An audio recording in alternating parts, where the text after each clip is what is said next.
मेरे प्यारे देशवासियों, हमारे यहाँ कहा जाता है, जो जमीन से जितना जुड़ा होता है वो बड़े से बड़े तूफानों में भी उतना ही अड़िग रहता है।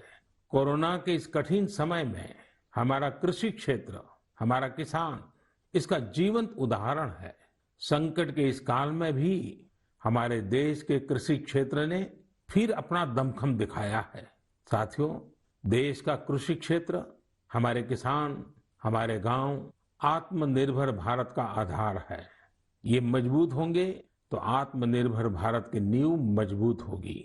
बीते कुछ समय में इन क्षेत्रों ने खुद को अनेक बंदिशों से आजाद किया है, अनेक मिथकों को तोड़ने का प्रयास किया है। मुझे कई ऐसे किसानों की चिट्ठियां मिलती हैं, किसान संगठनों से मेरी बात होती है, जो बताते हैं कि कैसे खेती में नए नए आयाम जुड़ रहे हैं, कैसे खेती में बदलाव आ रहा है। जो मैंने उनसे सुना है, जो मैंने औरों से सुना है, मेरा मन करता है आज मन की बात में उन किसानों की कुछ बातें जरूर आपको बताऊं।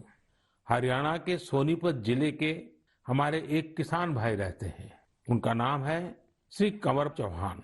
उन्होंने बताया है कि कैसे एक समय था जब उन्हें मंडी से बाहर अपने फल और सब्जियां बेचने में बहुत दिक्कत आती थी।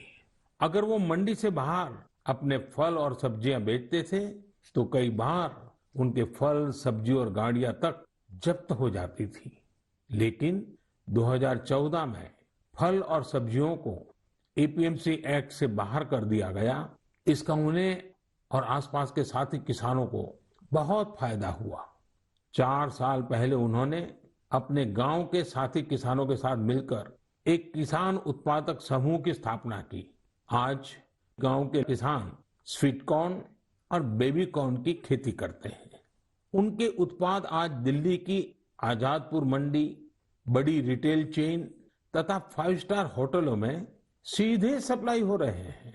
आज गांव के किसान स्वीट कॉर्न और बेबी कॉर्न की खेती से 2.5 से 3 लाख प्रति एकड़ सालाना कमाई कर रहे हैं।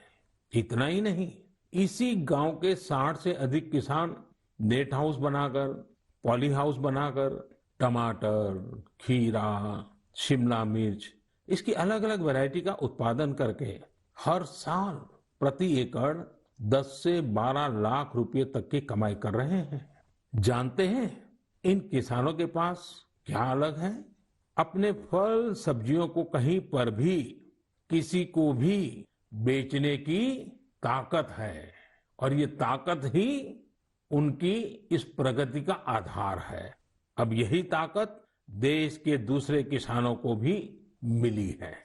फल सब्जियों के लिए ही नहीं, अपने खेत में वो जो पैदा कर रहे हैं, धान, गेहूं, सरसों, गन्ना जो उगा रहे हैं, उसको अपनी इच्छा के अनुसार जहां ज्यादा दाम मिले वहीं पर बेचने की अब उनको आजादी मिल गई है। साथियों, 3-4 साल पहले ही महाराष्ट्र में फल और सब्जियों को एपीएमसी के दायरे से बाहर किया गया था।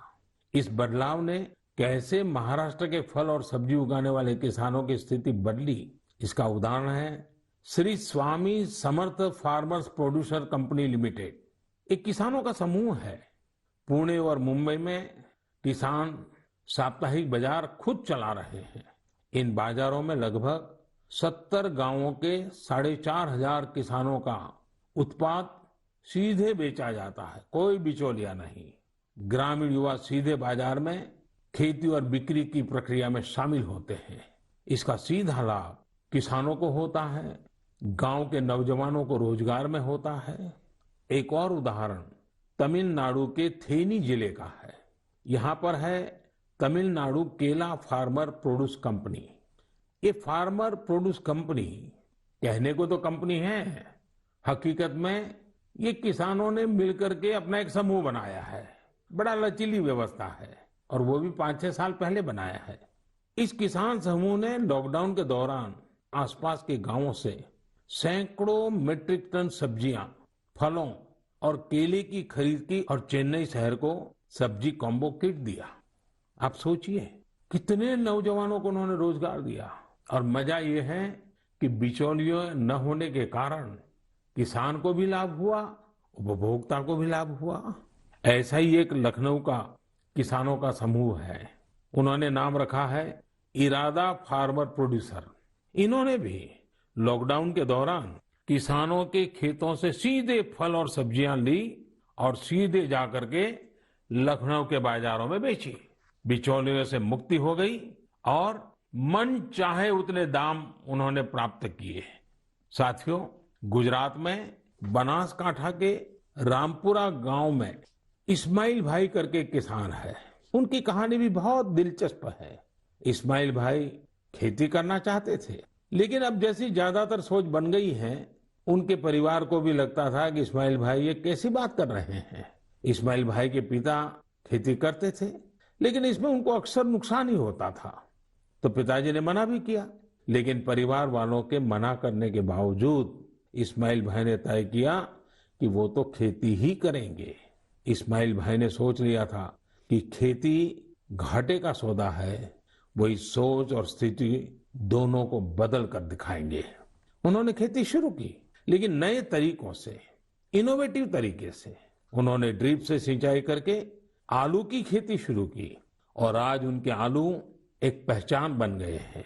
वो ऐसे आलू उगा रहे हैं जिनकी क्वालिटी बहुत ही अच्छी होती है। इस्माइल भाई ये आलू सीधे बड़ी बड़ी कंपनियों को बेचते हैं, बिचौलियों का नामो निशान नहीं, और परिणाम अच्छा मुनाफा कमा रहे हैं। अब तो उन्होंने अपने पिता का सारा कर्जा भी चुका दिया है। और सबसे बड़ी बात जानते हैं, इस्माइल भाई आज अपने इलाके के सैकड़ों और किसानों की भी मदद कर रहे हैं, उनकी भी जिंदगी बदल रहे हैं। साथियों, आज की तारीख में खेती को हम जितना आधुनिक विकल्प देंगे, उतना ही वो आगे बढ़ेगी। उसमें नए नए तौर तरीके आएंगे, नए इनोवेशंस जुड़ेंगे। मणिपुर के रहने वाली विजय शांति एक नए इनोवेशन के चलते खूब चर्चा में है। उन्होंने कमल की नाल से धागा बनाने का स्टार्टअप शुरू किया है। आज उनके इनोवेशन के चलते कमल की खेती और टेक्सटाइल में एक नया ही रास्ता बन गया है।